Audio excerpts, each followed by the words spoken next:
thank you all for coming, and without further ado, here's Cynthia. Hello. Thank y'all for being here today. I really appreciate you joining us here at the Durant-Kenrick House and Grounds for our Women's History Month presentation.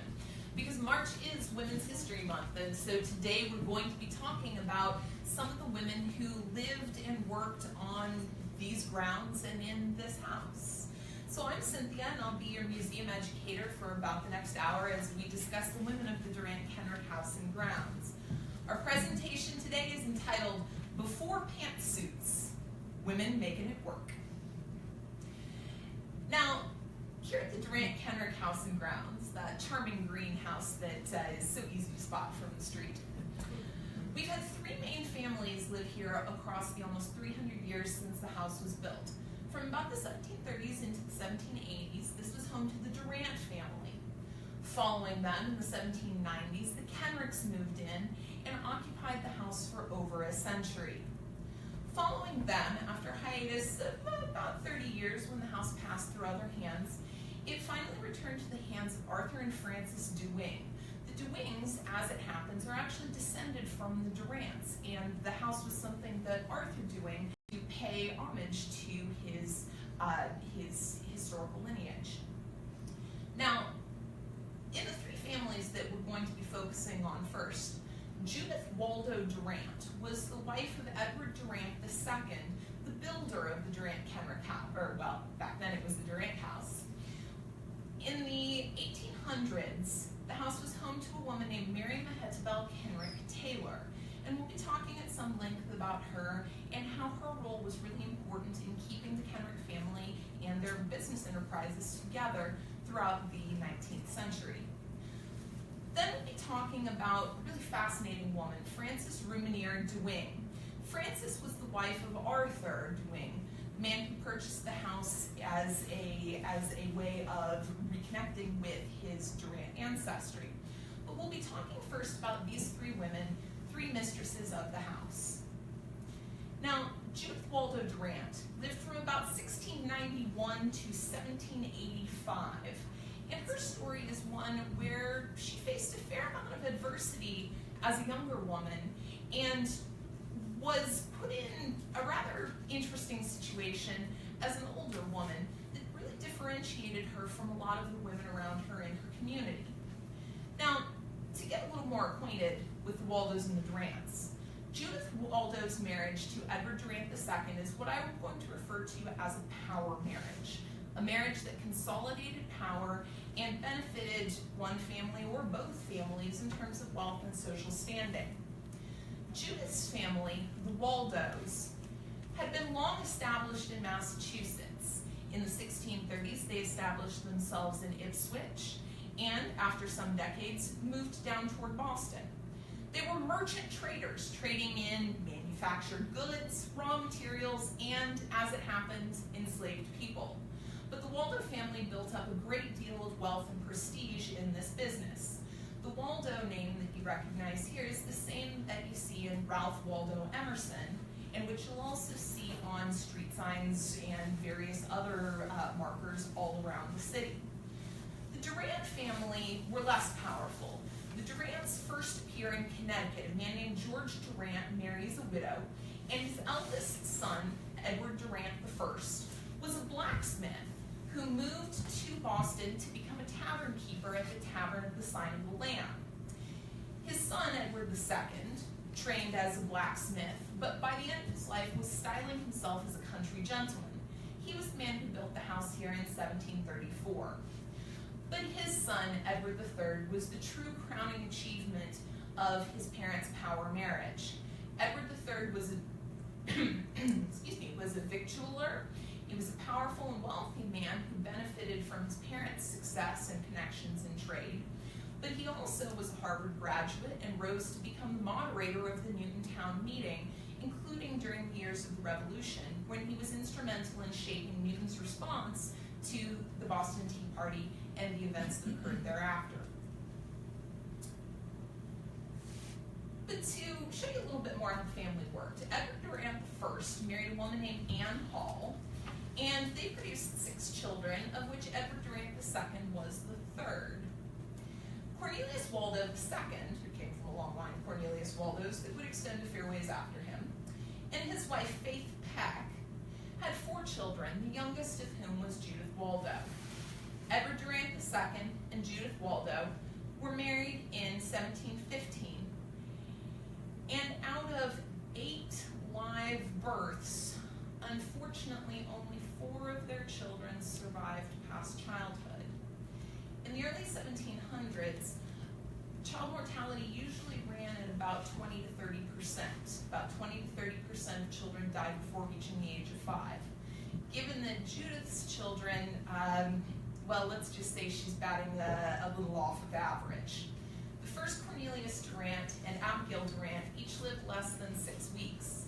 So she tried again with another Cornelius Durant, but unfortunately both Judith Durant and the second Cornelius had died by 1731. In 1732, though, she gets a Cornelius Durant who survives, and I'm sure that was some great comfort for her. But poor Judith went through a lot of tragedy as related to childbirth and her own experiences as a mother. Now, in 1740, Edward Durant II dies.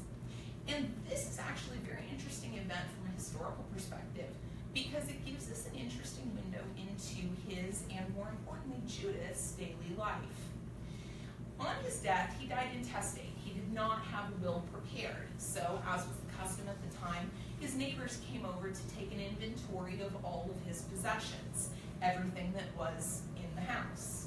Now, examining that inventory, we learn a lot about the way that Judith Waldo Durant and Edward Durant II lived. The house and farmstead here in Newton covered 97 acres. Today, the property is about 1 acre, so it was tremendously larger than it presently is. You may have seen this map on our walk outside.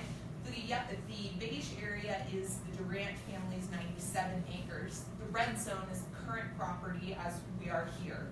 And the blue-green in the upper left was acreage added by the Kenricks later. But that 97-acre farmstead would have required considerable labor and work. The inventory reveals farming equipment, tools, a whole bunch of axes, and, as would have been appropriate for a blacksmith, an anvil. That anvil also came with a disc and a grindstone for maintaining those tools. And because this was a very labor-intensive effort, we shouldn't be surprised to discover that Edward Durant II's inventory also included 2 enslaved men named Will and Cuff. You see them entered in his inventory here with their value. Now, this was a working farm, so we shouldn't be surprised that there was also included in the inventory a churn, a cheese mold for pressing cheese into pretty designs, and tongs for working with that cheese. There were wash tubs on the inventory. Presumably, this indicated that Judith and her daughters did a fair amount of laundry. As you might expect, there was also a spinning wheel, yarn, and cloth. Now, in most colonial households, the presence of a spinning wheel, yarn, and cloth in the inventory would indicate that a certain amount of textile production was done in the house. However, we know that that was not likely to have been the case in Judith's instance particularly. Edward Durant II was a man who was very taken with his own wealth. In his inventory, we also find a bunch of luxury items such as a clock, chairs, looking glasses, a lot of looking glasses, mirrors, and other luxury furnishings. This was a man who would not have permitted his wife or his daughters to go around in homespun cloth with outfits they had made themselves. So to the extent that his daughters and wife were spinning or making cloth or yarn, this was likely for mending various things around the house rather than producing the family's main clothing. Beyond that, though, the inventory included some further property. 1 large farmstead in Worcester, 3 houses in town in Boston, and miscellaneous other non-residential real estate. Edward Durant II died a very, very wealthy man. For what it's worth, if you have an opportunity to explore in the museum a little bit later, you'll also learn about how the green color of the house is another indication of his wealth. But because Judith's husband left her very well off, that put her in a very interesting position. Coverture. Who's heard of the concept of coverture before? Yeah? Okay.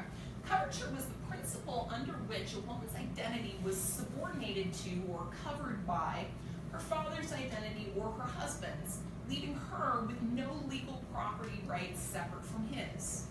Her identity was covered in such a fashion throughout her time as a married woman, but coverture ended when she was widowed. Judith, in some ways, benefited from having had a life beset by tragedy.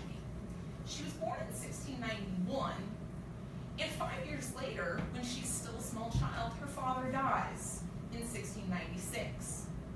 Fast forward to 1715, and we get the birth of her son, Edward Durant III. Later that year, she married his father, Edward Durant II. These things happen. The next period of years were marked by a number of children's deaths, until finally in 1728, she has the successful birth of her daughter Elizabeth, followed by in 1730 the birth of her son Thomas, and in 1732 the birth of her son Cornelius Durant. 1732, though, was a hard year for Judith in some ways because it was also the year that her mother, Faith Pack-Waldo, died.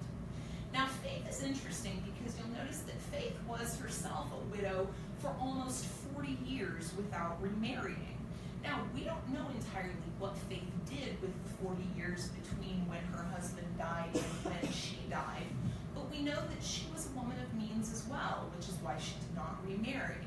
She actually writes a will ahead of her death, in which she stipulates that money shall go to her 3 daughters, but not to 2 of their reprobate husbands. Edward Durant III was the only son-in-law who was spared his mother-in-law's wrath in her will. I don't know what caused the family fallings out, but let's say that Judith's mother, Faith, was a strong woman based on the wording of that bequest. In 1740, though, Edward Durant II dies. This leaves Judith a widow with 3 young children under the age of 12. Now, in 1740, her eldest son, Edward Durant III, was a grown man with a family of his own. He promptly moved into this house here in Newton, and Judith was really only saved by the fact that, her husband had 4 other properties, 1 for her and 1 for each of the other kids. So in 1753, Judith's brother Cornelius Waldo III dies. This is significant because when Judith's widowed and has 3 minor children to take care of, she's granted guardianship with a note saying that her brother will provide financial surety. However, upon his death, which would have occurred when all of her children had already reached majority, his will makes no provision for her or her children, leading us to believe that at that time they were all comfortably situated and did not need his financial assistance. This means that whatever Judith was doing, she was doing okay for herself. Because the years after that would get rather turbulent. In 1775, after all, the revolution begins. In 1782, her eldest son, Edward Durant III, also passes away. Judith outlives her eldest son, finally dying in Medford in 1785. We don't know how she got to Medford from being in the house in town in Boston, but we do know that her youngest son, Cornelius, probably had some connections there because in 1787 and 1789, his children, her grandchildren, are born there. But in wondering why Judith didn't remarry, we should look at several of the reasons that women at that time would have remarried. A key concern would have been financial stability for herself or for her children. Because her husband left her very well off with a more than adequate portfolio of property, that wasn't something she needed to worry about. Beyond that, her business and estates apparently were just fine. There was no need for merging with another powerful family or figure. There was no need for upward social mobility. Judith was already a well-placed and well-regarded woman in her community, and there was no family pressure. for her to remarry. Her father was dead, her uncles were dead, and after a while, the same was true of her brother. No man in her life was pushing her to take a new husband. So the only other reason to remarry, of course, would be love. And apparently Judith didn't find what she was looking for. But that's Judith. When the Durants moved out of this house, the Kenricks moved in. So I want to talk about Mary Mehitabel Kenrick Taylor, who lived from 1835 to 1900. Now, the man who bought the house after the Durants vacated was John Kenrick, Esquire. He was married to a woman named Mehitabel Merriam. They had a bunch of kids, including John Adams Kenrick, that gentleman right there. He was married to a woman named Mary Susanna Maynard Stedman, right there. And they had a bunch of kids, including the feature in this section, Mary Mehitabel Kenrick, and there she is. She married a woman named married a man named Timothy Dwight Taylor, and they had a handful of kids. But she would really become the rock of her family when the men could no longer keep up both the family responsibilities and commercial responsibilities that came with the nursery the Kenricks operated. Now, John Kenrick Esquire had founded a large commercial nursery on this property with his sons, William and John Adams Kenrick. They sold various ornamental shrubs, fruits, and flowers. In 1790, John Kenrick Esquire had bought the former Durant homestead and begun experimenting with planting. Now, he added an additional 36 acres, bringing the total property to 133 acres at its peak. But in 1794, he officially opens his Kenrick Nursery for business. In 1823, his son William Kenrick becomes a partner.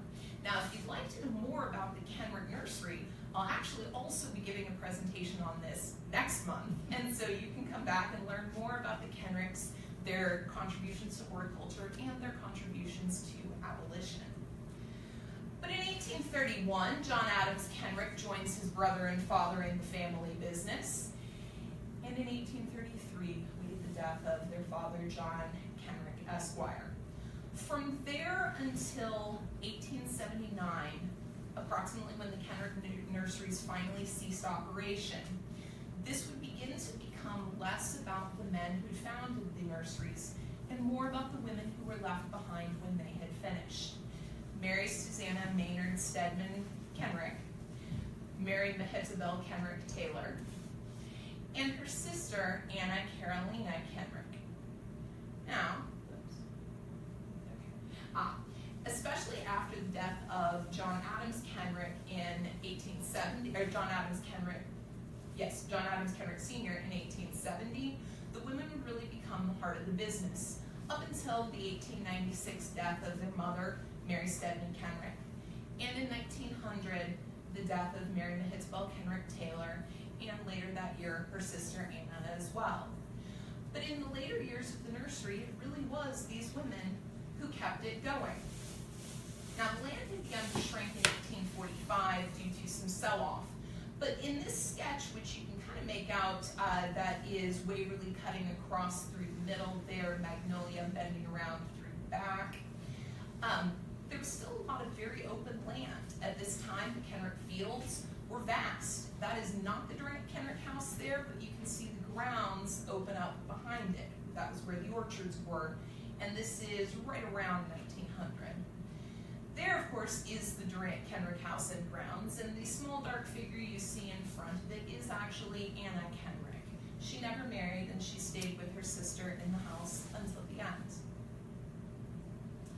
Now, her sister was an interesting woman. Mary Mehitabel Kenrick, on September 11, 1856, marries a man named Timothy Dwight Taylor. But instead of moving somewhere to set up house with him, Mary and Timothy agree that they will stay in her parents' house, this house, and make their home there. You see here excerpts from the 1860 U.S. Federal Census and 1870 U.S. Federal Census. Timothy Taylor, his wife Mary, and their children are simply integrated into the household. Our family, she wrote in 1870, consists of mother, Anna, my husband and two children, Johnny and Alice, 1 maid of all work, 1 man that mother hires by the month, 3 that she has hired to help about the haying, 1 mule, a cow and a calf, 20 hens, 40 chickens, 5 cats, and our dog, Colo. This was July 1870. Now, her brother, John Adams Kenrick Jr., would have been the logical person to take over the nursery. He served as a lieutenant during the Civil War, and afterward was actually named treasurer of Newton. So he was busy being the city treasurer, and as a consequence, his mother and sisters really had to take over the nursery. We see from Mary Mehetbel Kenrick Taylor's diary a number of entries that show her going about the business of the nursery, just as her father and brothers had done in previous years. She clearly was doing all of the things from advertising to planting to filling orders that the men had done. Even, and you see this in the second quote, Anna was even competing in the annual exhibition of the Horticultural Society that her father and uncle had won awards at for decades at this point. These were the women who kept the nursery going. These were the women who kept the family going. These were the women who, when the men retired, when the men lost interest, when the men had better things to do, stayed constant and protected the Kenrick legacy. Now in 1900, though, the house passes into other hands. And after a couple of decades, it ends up back with the Dewings. So next I want to talk about Frances Rumenier Dewing, who lived from 1876 to 1964. Now the Rumenier family was a family that was marked really by tragedy. Louis Rumenier, the first Rumenier to come to America, came with the French in 1780. We see a depiction here of them landing at Newport. Well, Louis liked what he saw, fell in love with a local girl named Anne Davenport, who was 16 at the time, married her, quickly produced 2 children, and then decided that he should probably go home and tell his parents what he'd done. So he goes back to France and unfortunately dies there, leaving poor Anne and her 2 young children, Elizabeth and Louis, alone to fend for themselves. Now, Anne remarried into a prominent newspaper family. They were the operators of the Newport Mercury. Now, Louis married a woman named Elizabeth Easton, and unfortunately, Louis didn't have a very happy life. After some unfortunate business deals, Louis took his own life sitting at his desk, leaving his small children and his wife, again, to fend for themselves. John Easton Rumenier, the second son, we see him pictured there, married the daughter of a boarding house operator, a woman named Abigail Whitmore Sweat.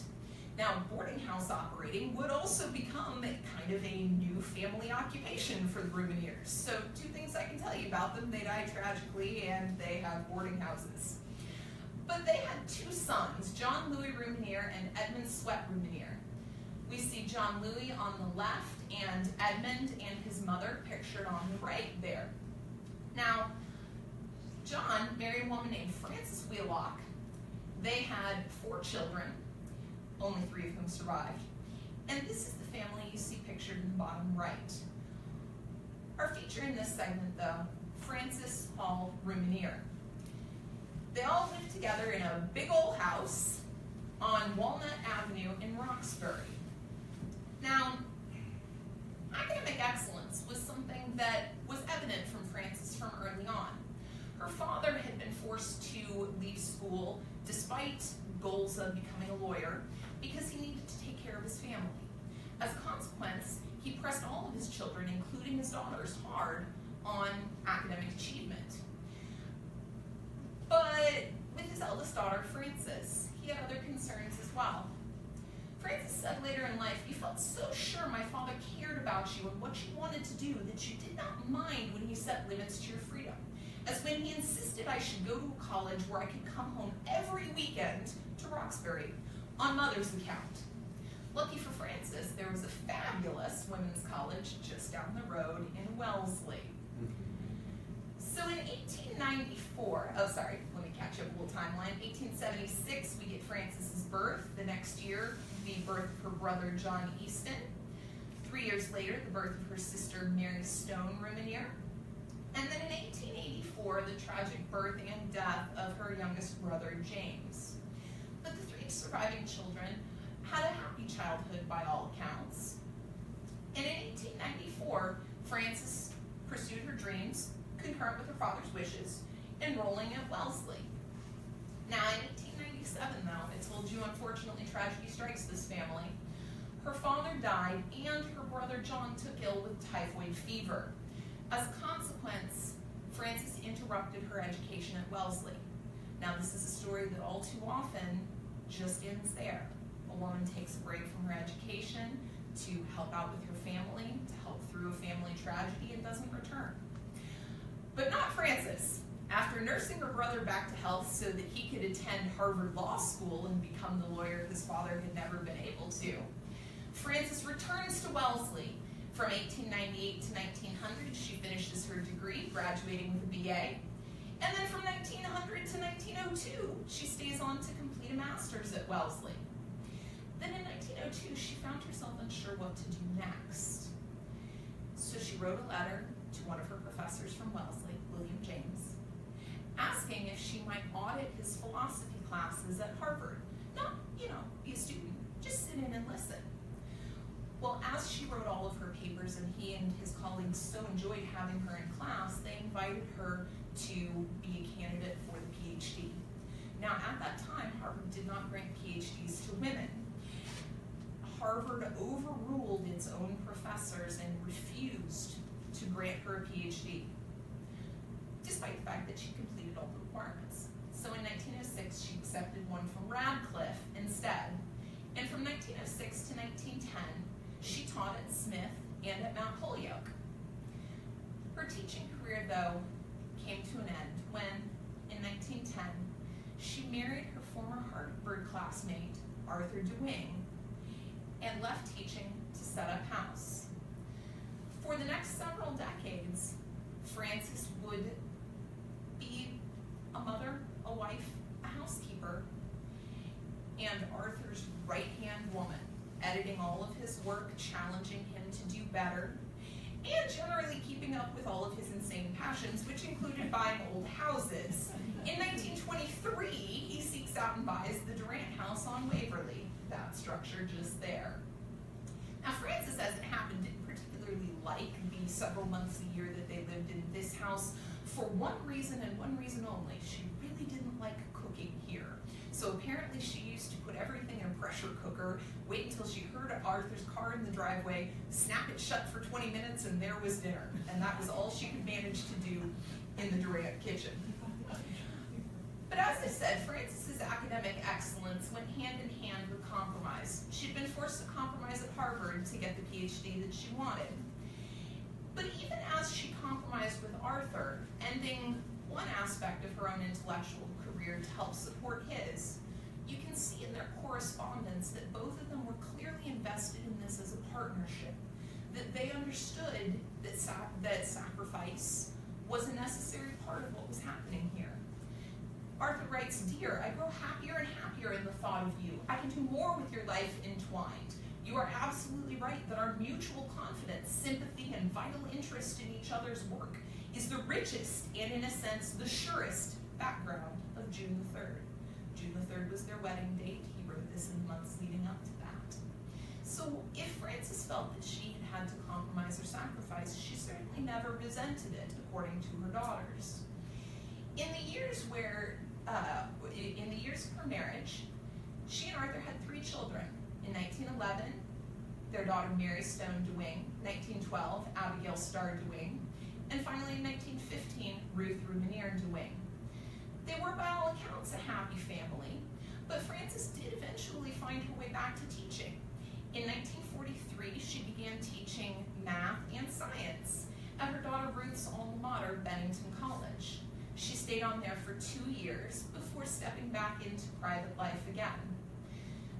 About 2 decades later, still feeling that teaching was an important part of what she had always been called to do, she establishes the Frances Ruminier DeWing Foundation for promoting innovative learning for young children. Today, it still issues grants for teachers with innovative ideas for helping students learn.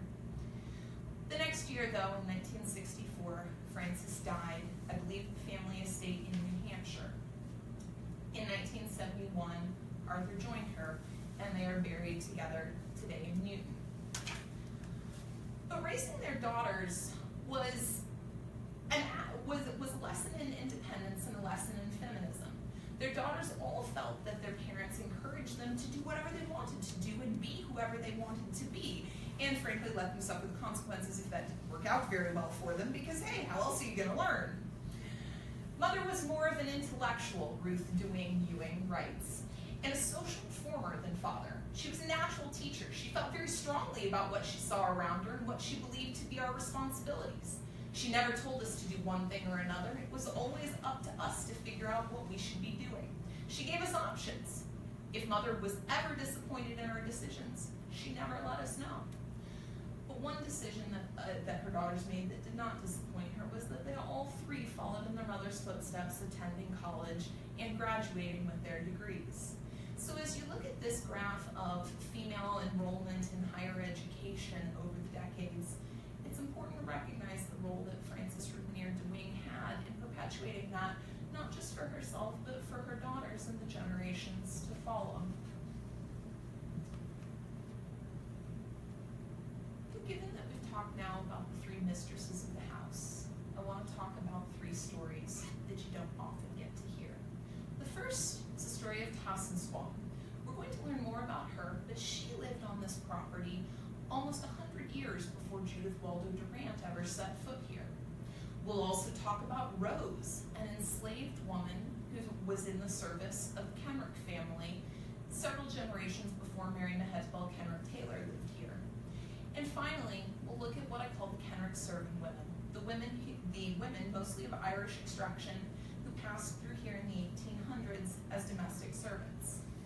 Now, as we look at some of these stories of more hidden figures, it's important to recognize the distinction between primary sources, relevant texts or artifacts produced at the time of the event being studied by the participants or the observers themselves, and secondary sources, relevant texts or artifacts that were produced after the event being studied by someone who did not witness or participate in that event. As we look at the stories of women who generally escaped much primary documentation, we'll look at how secondary sources influence our understanding of these women and our images and perceptions of them. The first woman I want to talk about, though, is Tassenswam. She lived, we think, from approximately 1620 until probably 1685. And you might know her better as the wife of Waban, the leader of the Praying Indians. Her son, Museum, was known as Thomas Waban, who was a figure of some notoriety in his own right. But to give you a little more context, we see here the Algonquin tribes of Massachusetts. For Waban, the marriage to Tassenswam was also a power marriage. Her father was Tamhattawan, Sachem of Nashoba. You can see Nashoba kind of right in between Pennacook and Massachusetts there. She also had family connections to Wamasett, the southernmost of the Pennacook settlements. We'll talk a little bit more about that lineage in just a little bit. But two other people you should be aware of. The Sachem of the Massachusetts was a man named Cutchamakin, and he was Waban's chief rival in this area. Also in the neighborhood, though, was Medcoman, who you may know more popularly as King Philip, the Sachem of the Wampanoag. Now, all of this begins before 1646, but white people start paying attention. In 1646, when John Eliot preaches at Waban's wigwam, and conversions begin at Nonantum, the Indian word meaning rejoicing, which John Eliot applied to these grounds. Now, images of that first sermon. We see here an image of Eliot preaching to Waban and the others in his band. Can y'all see where Tassenswam is? Where is she? Sitting coming down right in the middle. Now, we do not have a lot of primary sources. We actually don't have any primary sources that I'm aware of regarding Tussin Squam or the child that she's holding, the child who would become known as Thomas Waban. But we see here and know in some of the secondary sources that she was very central to this story. Now, as a woman, she is a marginalized figure, and we don't really get her as a key figure in the narrative. We see her around the edges. Some of the stories that are told about her sound a little bit like the parables that Jesus tells in the New Testament, where she's in there as a figure who serves a purpose, to tell a lesson.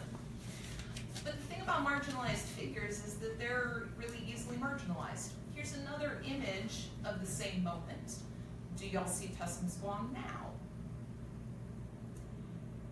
You may spot her again holding an infant in the bottom left. There is another woman figure holding an infant in the upper right, but I believe she is the woman in the bottom left. Of course, if we look at another image of this, one that might be a little more familiar to all of us, y'all see her now? Because she's not there. Now, she was instrumental in Waban's being a man of power and a man of influence. That was what made him worth talking to in John Eliot's eyes. John Eliot had actually already made his pitch to Kashamaken, the sachem of the Massachusetts, and had been sent away. Waban was his second choice, but Waban benefited from the power that his association with John Eliot brought. By 1651, Waban's praying Indians had been moved to Natick under John Eliot's supervision. By 1660, they had received permission to establish their own church in Natick. But in 1674, Metacomet, who was otherwise known as King Philip, he and his followers broke out in hostilities against the English. There were a lot of things that went back and forth to trigger this, but things got bloody very quickly, and distrust of Native Americans proliferated. Now, 1674 is also the earliest claimed death date for Waban. We have a date of 1674 that comes along with a Christian confession, which should theoretically be a fairly reliable indication of his death. Or maybe it wasn't, because in 1675, some secondary sources indicate, because again, we have no primary sources on this, some secondary sources indicate that he was with his band of praying Indians when they were shipped off to Deer Island, where they were interned for the duration of King Philip's War as a safety measure. Now, things were not so good out in Deer Island. It's kind of out in the middle of the harbor, and it's very cold and very wet, and it was winter, and they weren't particularly given the resources to build shelter. They last for about 3 years until 1678, when the hostilities are largely over and the surviving praying Indians are permitted to return to Natick. Some stories, again secondary sources, indicate that Waban was still with them, that he had been ill in 1677, and that a delivery of medicine from John Eliot had come just in time to resuscitate him. Unless, of course, he had died several years earlier. We're just not really sure. But if he didn't lead his people back to Natick, I'm not sure who it was who reportedly signed a court document under the name Chief Waban, along with others, including Thomas Waban, in 1684 when they were back in Natick. Now, most secondary sources are actually pretty careful about distinguishing between when they're talking about Thomas Waban and when they're talking about his parent. But in 1685, this is the latest death date claimed for Waban. There are several others claimed in between 1674 to 1685. But again, there's no reason to think this is being confused with Thomas Waban, because his death date is reported as 1722. So it begs the question, who's using Waban's name and authority from 1674 to 1685? My theory is that it's Tussin Squam. Now, I have nothing to back this up, but it is plausible, not least because there was a precedent that Tussin Squam would have been intimately familiar with. This is a woman known to history as the Squaw Sachem of Concord. Her actual name has been forgotten, but she is memorialized today in this charming statue that was placed in Arlington, I believe. Now, she was married in the early 1600s to the Sachem of the Pawtucket Confederacy. After her first husband's death, his name was Nanepashemet. After her first husband's death in 1619, there's some splintering of his Pawtucket Confederacy. To show you the map again, you can see the Pawtuckets kind of up toward the top, above the Wamasett, below the Pennacook. The Squaw Sachem and her husband were probably related to Tanhatawan and his daughter Tassensquaw. So these would be some of the powerful family connections that helped support Tassensquaw's claim to influence, which transferred upon her marriage to Waban. So some splintering occurred. Notably, Kutchamakin led away to Massachusetts to become a sachem on his own. But the Confederacy, as I said, mostly holds. She remarries, but she remains in power as sachem. Her new husband does not take over. In the 1630s, realizing the potential for bloody conflict, she agrees to sell land to the English. That concord, the agreement to sell that land, was what ultimately contributed to the town formed, being named Concord. This mural, which I believe also appears in Arlington, is one artist's representation of the peaceful transfer of that land between the English and the Native Americans. But don't go thinking she was a pushover, because she was in fact widely feared and respected by local Native peoples, to the point that two other sachems, including Kutchamakin, when they came to the English ready to deal with the English, one of their conditions was that the English protect them from the Squaw Sachem. So yeah, if Tassensquam was using Waban's name and power from 1674 to 1685, this woman would have been a perfect model to inspire that. But I want to talk about another woman whose story doesn't get a lot of attention, and frankly, I wouldn't have given it much attention if I hadn't stumbled upon a record in a place I wasn't expecting. So let me introduce you to Rose, who was enslaved by Caleb Kenrick. We think she lived from approximately 1720 until about 1786. Now, you've seen this family tree before. Mary Mahitzbel Kenrick, whose parents were John Adams Kenrick and Mary Stedman Kenrick, and whose grandfather was John Kenrick Esquire, the man who purchased the house after the death of Edward Durant III. But let's go back up a little bit from there. His parents were named John Kenrick and Anna Dana. There's their gravestone. And John Kenrick was one of a bunch of children of Caleb Kenrick and Abigail Bowen. Now, Caleb Kenrick was a notable figure in Newton. He was captain in the militia, and if you can read up there, it says, "The company in His Majesty's service, Caleb Kenrick of Newton." Sure, Newton. But he was indeed a captain in the colonial militia. Now, Caleb Kenrick had in his service several enslaved people. And one day, I was looking through the records, Newton's marriage records, for a missing Durant child when I came across a very different kind of entry. Caesar, servant of Caleb Dana, and Rose, servant of Caleb Kenrick, married on March 1st, 1750. I actually knew this name, though. Some weeks before, I'd been talking to a colleague about Caleb Kenrick's will, and my colleague Sandy had mentioned that in Caleb Kenrick's will, there were provisions for his enslaved woman, Rose, to serve his wife, Abigail, until her death, and then to be given her freedom upon her mistress's death. It was notable because in the will, he further stipulates that should Rose fall on hard times in her freedom, that his children should be called on to care for her and do whatever she needed in her old age. So when I came across this entry for Caesar and Rose, I recognized this woman as the same enslaved woman referred to in Caleb Kenrick's will. Well, that got me, and there's Caleb Kenrick's signature on his will. That got me thinking a little bit about slave marriages. Now, the image that you see up at the top there is an image that we frequently run into when studying the enslaved marriages in the South. The This is a ceremony called jumping the broom. In the South, enslaved marriages weren't particularly legal, but enslaved people found their own ways of solemnizing their relationships and honoring and respecting them.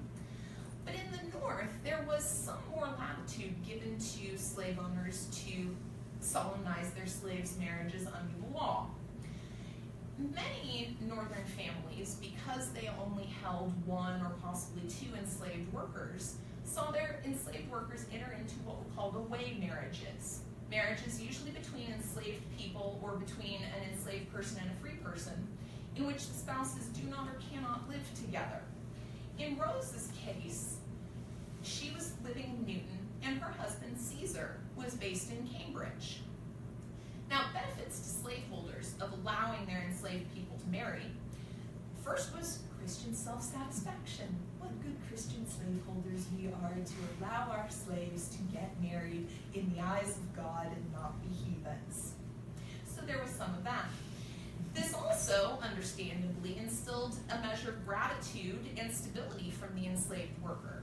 If he or she was married to someone else in the neighborhood, it was more unlikely that they were not going to run off. This also gave the slave master leverage over their enslaved workers, that this was something that could be used against the enslaved worker should they act up. Beyond that, though, one of the benefits of away marriages was that there was an extremely limited likelihood that your female enslaved worker would be down for several months as a result of pregnancy.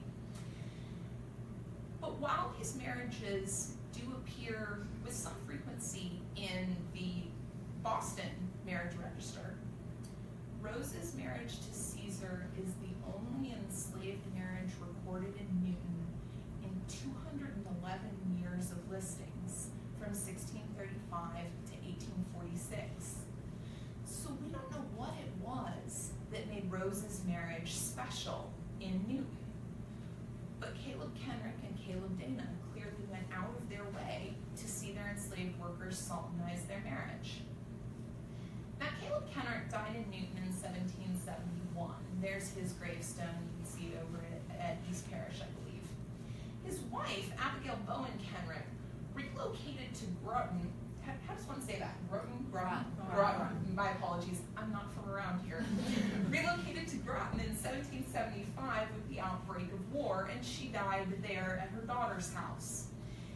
Theoretically, that should have initiated Rose's freedom. But here's what we don't have.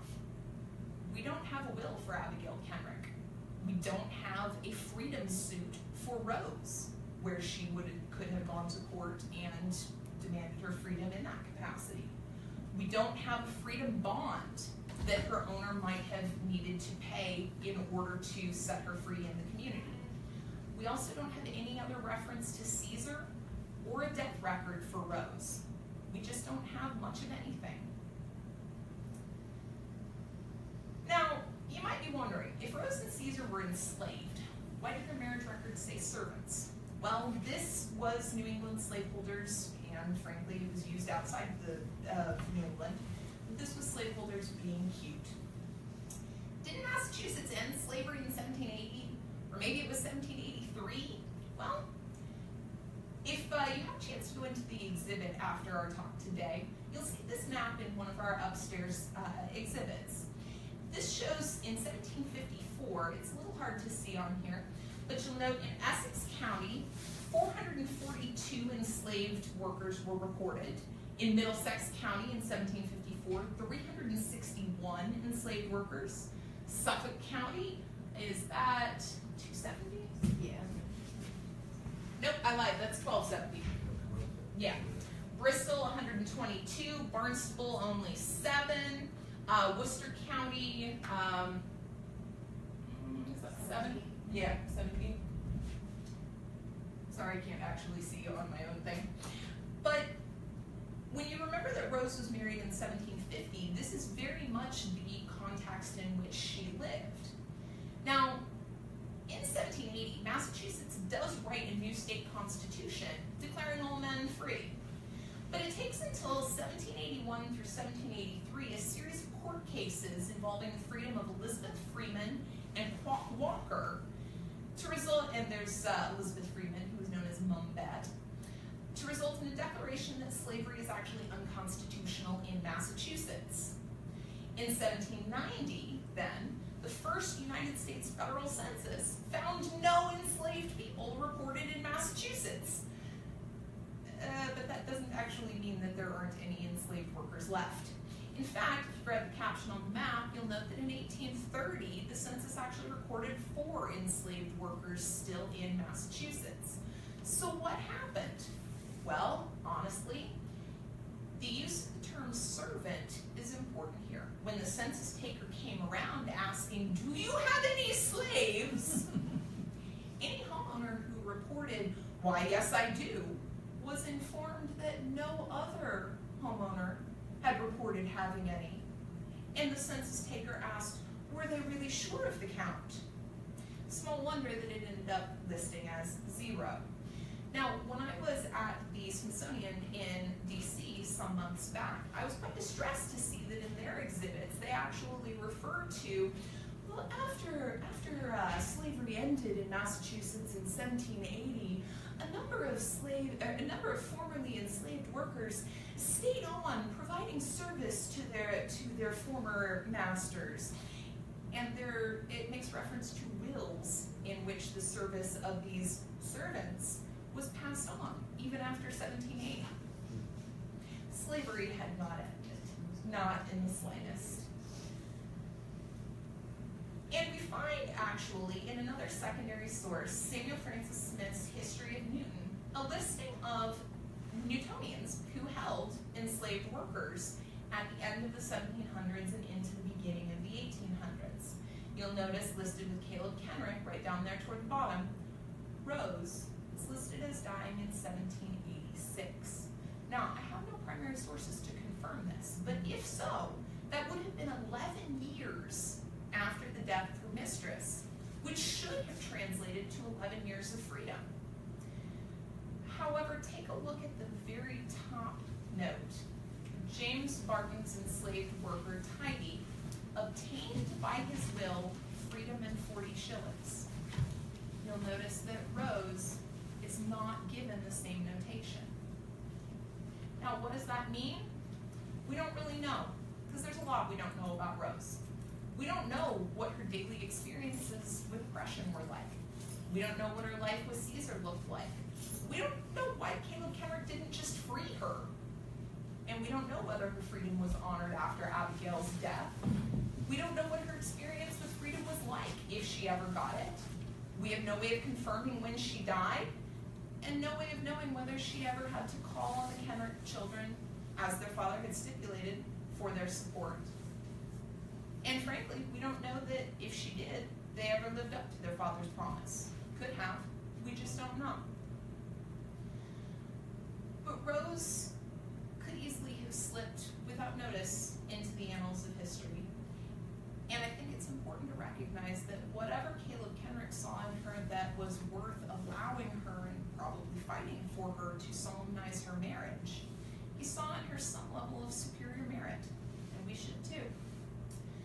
But the final group of women I want to talk about is not really a woman, but a group of women. These are the Kenrick serving women who passed through the house in the 1800s while the Kenricks were here. Now, we see here in the Kenrick household as listed in the 1880 U.S. Federal Census, if you look down at the bottom, you'll notice 2 women marked as servants, Mary Heenan and Frances Smith, both listed as servants. Now, they are 2 of 8 identifiable women who passed through the Kenrick house as servants, at least half of whom appear to have been Irish or of Irish extraction. Now, understanding Irish immigration during this time requires a little more context. In 1790, of course, John Kenrick Esquire buys the Durant homestead, and according to the census that year, there may have been 1 female servant in the house in 1790. The same appears to have been true in 1800. The census indicates 1 older female who was not immediately identifiable as a member of the family. Because the U.S. federal census occurs every 10 years, we can check in on the Kenricks and their domestics every decade. In 1810, when the census taker came, the family did not have a servant living in. But in 1820, there were 4 unidentified young women, all under the age of 25, who were living in the house. Now, we don't know who these women were because in the early decades of the 1800s, the census only identified the head of house and counted the other members who were living there. So we know, again, in 1830, that there were 3 unidentified women that we cannot immediately associate with family, living here, but we can't really be sure if they were servants or not. Same deal in 1840, again, 3 unidentified young women under 30 living in. It is important to note, though, this would have been the heyday of the Kenrick Nursery, when it was growing, thriving. Of course, other things weren't growing and thriving at that time. In 1845, we get the beginning of what was popularly known as the Irish potato famine, which would last until about 1852. Now, this sparked major trends in immigration. But to be clear, emigration with an E, a little bit different from immigration with an I. Immigration with an E, moving away from a country. Immigration with an I, moving to a country. In the case of the Irish, it was very much the former and not so much the latter. In the 17 teens through 1820s, men and women were leaving Ireland in about equal numbers. There was a great deal of poverty there, some really difficult social and economic situations, but things got way worse when the potato famine set in.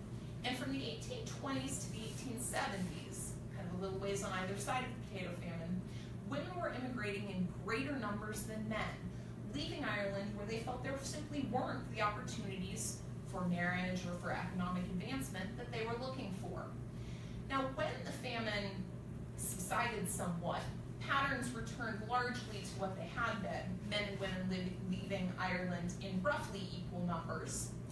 But I really like the image that just popped up on the right. What this is a passenger log from a ship arriving in Boston. Actually, I can't remember if this one's Boston or New York, but it's arriving full of Irish immigrants. You can't really see the headers. The first column after the age and sex lists occupation. None of these people stated an occupation. It probably didn't matter to them as long as they managed to get some money for what they did. But the next 2 columns are what really interest me. Country to which they severally belong. Where are you from? Ireland. Squiggle all the way down. Country where you intend to make your residence. USA. Squiggle all the way down. These people were not looking back. These people were leaving Ireland and coming here for better opportunities. Because the truth of the matter was, it wasn't just the potato blight that had created the Great Hunger. It was much more than the famine from 1845 to 1852. There were larger social problems with the British government and the landlords in the area. Frankly, I could go on about this at some length, but the MHS has a wonderful exhibit about the Irish potato famine up just now that I would really encourage y'all to go and see. But opportunities for Irish girls in Ireland were limited. There was farm work, either on your own family's farm, not paid, or on someone else's.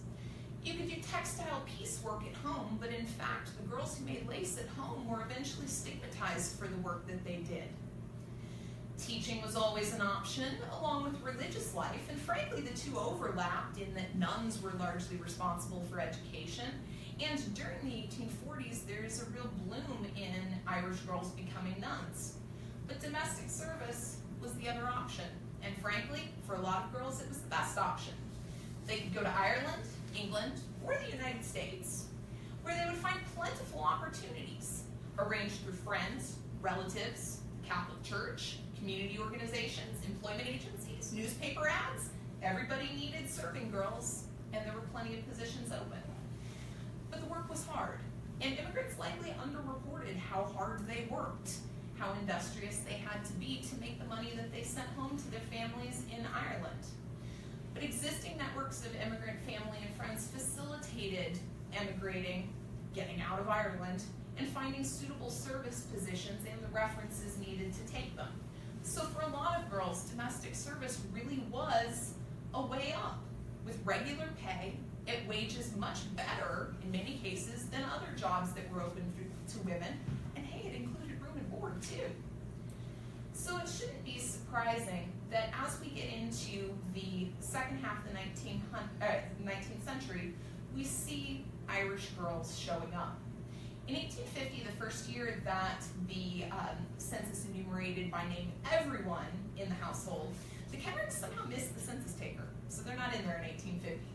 But in 1855, the Massachusetts State Census shows Catherine Dunn, 17, of Ireland, as a live-in maid.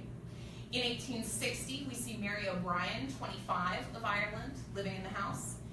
1861, we get the outbreak of the U.S. Civil War, which had interesting effects on Irish immigration. But in 1865, that of course ended, and in the same year, we see Margaret Tiernan, 18 years old, of Ireland, in the Kenrick household. In 1870, the name of the live-in maid was not recorded. But in 1880, we see Mary Heenan, whom I mentioned a few minutes ago, from Ireland, and Frances Smith, 18, an anomaly, from Massachusetts, born to English parents. In 1890, the U.S. federal census for that year was destroyed, so we have no data. But in 1900, the two Kenrick households in Newton, we see Maria Flaherty, 35, and Delia Wood, plus a boarder named Carrie Wood, also living in. More on them in a few minutes. But in 1910, there were more people of Irish descent living in New York City than there were in Dublin. In 1914, with the outbreak of World War I, immigration patterns start to change. And in 1920, just for fun, the United States recognizes voting rights for women. But immigration really decreases overall due to World War I.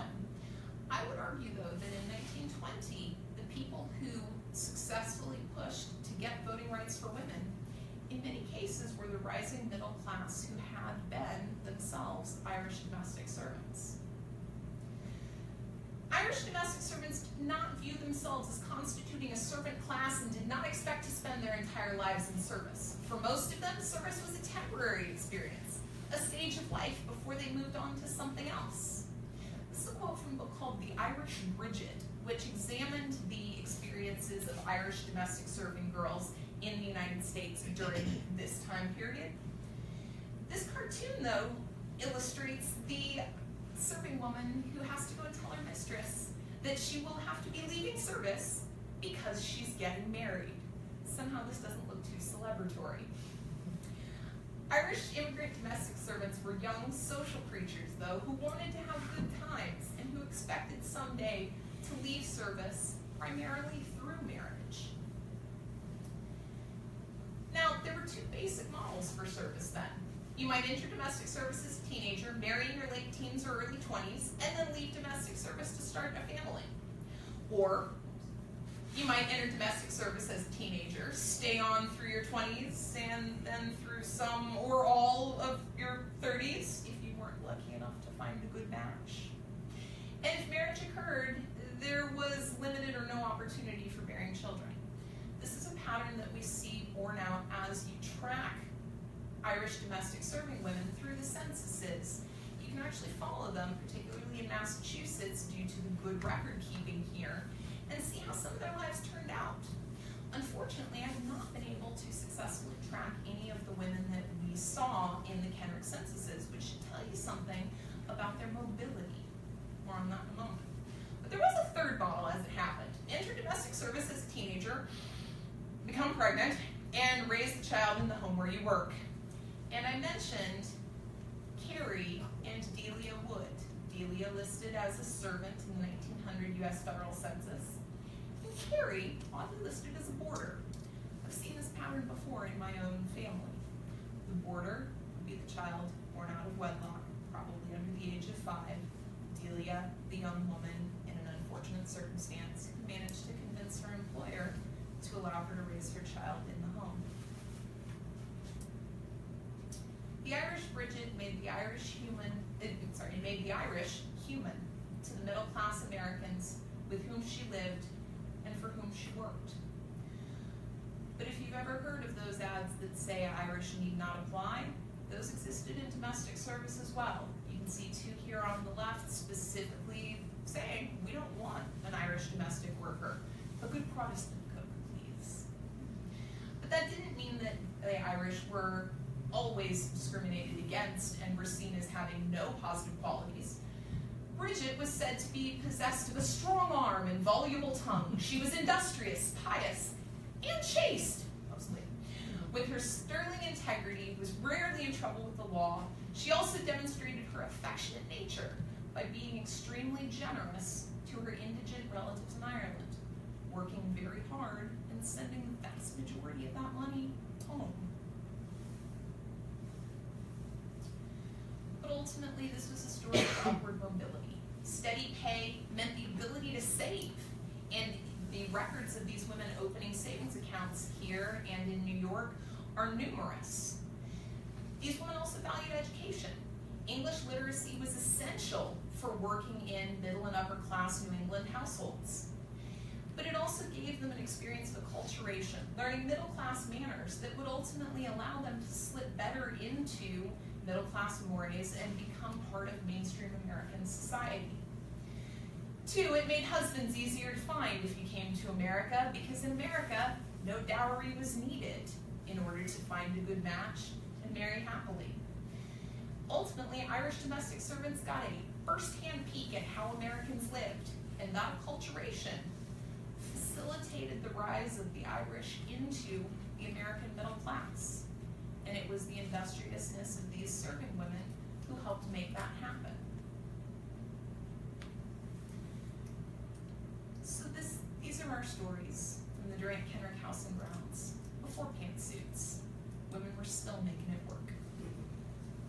So I hope you've enjoyed our time together today. If anyone has any questions, I'll happily take those.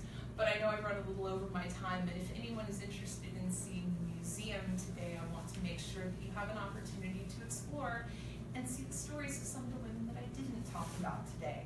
Because yes, we do have some other fascinating women for you to meet as well. But thanks, folks. I appreciate it.